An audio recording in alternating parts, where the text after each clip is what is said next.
कांच का महल। यह कहानी है सुमित्रा की। सुमित्रा की उम्र 50 के पड़ाव पर थी, जहां अनुभव और असुरक्षा की परतें अक्सर एक साथ दिखाई देती हैं। वह एक दिलचस्प अंतर्विरोध थी।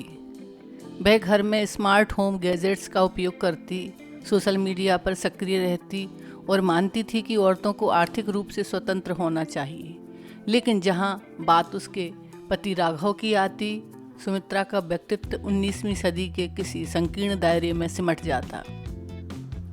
सुमित्रा को लगता कि उसकी गृहस्थी एक सुंदर कांच का महल है, जिसे बचाने की पूरी जिम्मेदारी उसी की है। उसे हमेशा डर सताता कि राघव की नज़रें भटक रही हैं। ऑफिस की कोई पार्टी हो या किसी दोस्त की शादी, सुमित्रा की आंख राघव के चेहरे से ज़्यादा उसके सामने खड़ी दूसरी महिला के चेहरे पर होती थी। अगर राघव किसी महिला सहकर्मी से बात भी करता तो सुमित्रा की मुस्कान के पीछे एक तीखी जांच शुरू हो जाती। इतनी देर क्या बात कर रही थी?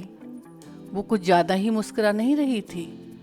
बाजार में चलते हुए अगर राघव महज विज्ञापन का बोर्ड भी देख रहा हो तो सुमित्रा को लगता कि वह पीछे से गुजर रही किसी स्त्री को निहार रहा है।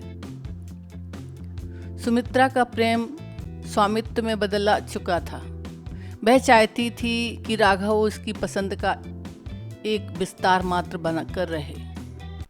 राघव को हल्के रंग पसंद थे, लेकिन सुमित्रा जोर देती कि वह गहरे नीले या काले रंग पहने, क्योंकि उसकी नज़र में वही मर्दाना और सभ्य था। डाइनिंग टेबल पर ऐसे मत बैठो, चाय में चीनी मत लो, बाहर जाते समय ऐसे मत बोलो। सुमित्रा के निर्देश खत्म नहीं होते थे। उसे लगता था कि वह राघव को संभाल रही है, जबकि वास्तव में वह उसे उसकी अपनी पहचान से दूर कर रही थी। सुमित्रा खुद को आधुनिक कहती थी, क्योंकि वह जीन्स पहनती और मानती थी कि उसकी बेटी को कैरियर बनाना चाहिए। लेकिन उसकी सोच की जड़ें उस पुरानी परंपरा में थीं, जहां पति को एक पुरस्कार माना जाता था, जिसे दूसरी औरतों की नज़र से बचाकर अलमारी में बंद रखना पड़ता है। एक दिन राघव ने तंग आकर पूछ ही लिया, सुमी, तुम मुझ पर भरोसा करती हो या मेरी रखवाली करती हो? सुमित्रा का जवाब उसकी पूरी मानसिकता को बयान कर गया। भरोसा तो तुम पर है, पर दुनिया की औरतों पर नहीं। और फिर मेरी पसंद से रहोगे तो लोग कहेंगे कि तुम्हारी पत्नी तुम्हारा कितना ख्याल रखती है। वह यह नहीं समझ पा रही थी कि जिस परफेक्ट पति को वह गढ़ना चाहती थी, वह धीरे धीरे एक बेजुबान मूर्त बनता जा रहा था। सुमित्रा का डर उसे अकेला कर रहा था, क्योंकि उसने प्रेम को अनुशासन और संदेह के धागों से बांध दिया था। सुमित्रा जैसी स्त्रियां अक्सर इस द्वंद्व में जीती हैं कि जहां वे आज़ादी की वकालत तो करती हैं, लेकिन अपनों को अपनी ही असुरक्षा की जेल में कैद कर लेती हैं। उनके लिए आधुनिकता केवल बाहरी आवरण है, जबकि भीतर वही पुराना डर बैठा है, कहीं मेरा हिस्सा कोई और ना ले जाए। अक्सर राघव का चुप हो जाना सुमित्रा को अपनी जीत जैसा लगता था, लेकिन वह यह नहीं देख पा रही थी कि वह चुप्पी शांति नहीं बल्कि दूरी की थी। सुमित्रा के घर की 25वीं सालगिरह की पार्टी थी। सुमित्रा ने खुद राघव के लिए एक महंगा सूट पसंद किया था और सख्त हिदायत दी थी कि उसे किससे कितनी बात करनी है। पार्टी में राघव को एक पुरानी सहकर्मी मिसेस खन्ना आई। मिसेस खन्ना एक विधवा स्त्री थी और अपने दम पर उन्होंने अपना व्यापार चला रही थी। जब राघव ने उनसे हाथ मिलाया और उनकी सफलता की तारीफ की तो सुमित्रा के भीतर जैसे ज्वालामुखी फूट पड़ा। पूरी पार्टी के दौरान वह राघव को तीखी नज़रों से देखती रही।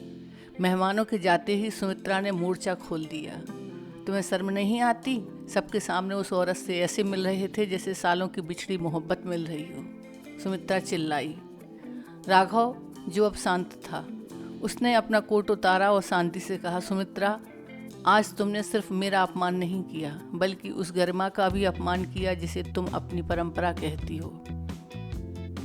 राघव ने अलमारी से एक पुरानी तस्वीर निकाली। वह उनकी शादी से पहली साल की थी। इस तस्वीर को देखा। देखो सुमित्रा, जब तुम्हारे पास ये आधुनिक गैजेट नहीं थे, ना ये महंगे कपड़े, पर तुम्हारे चेहरे पर एक आत्मविश्वास था। तुमने मुझे इसलिए चुना था क्योंकि तुम्हें मुझ पर भरोसा था। आज तुम्हारे पास सब कुछ है, बस एक भरोसा खो गया।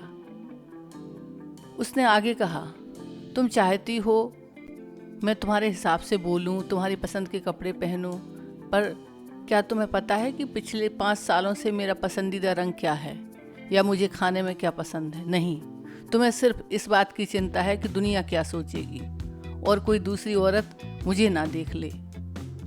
राघव उस रात दूसरे कमरे में जाकर सोने चला गया। सुमित्रा रात भर जागती रही। उसने सोशल मीडिया पर अपनी उन सहेलियों की प्रोफाइल देखी जिन्हें वह आधुनिक मानती थी। उसने पाया कि वे सब अपनी आज़ादी का जश्न मना रही थीं, जबकि वह अपनी पूरी ऊर्जा अपने पति की जासूसी और उसे बदलने में बर्बाद कर रही थी। उसे एहसास हुआ कि उसकी परंपरावादी सोच उसे सुरक्षा नहीं बल्कि डर दे रही थी, और उसकी आधुनिकता सिर्फ दिखावा थी, क्योंकि आधुनिकता होने का असली मतलब कपड़े बदलना नहीं बल्कि सोच में उदार होना और साथी को सम्मान देना है। अगली सुबह सुमित्रा ने राघव के लिए चाय बनाई, बिना उसके कहे, उसकी पसंद के हिसाब से।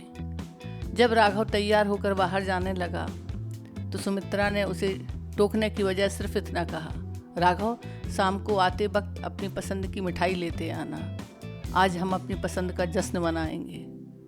सुमित्रा का सफ़र अभी शुरू हुआ था।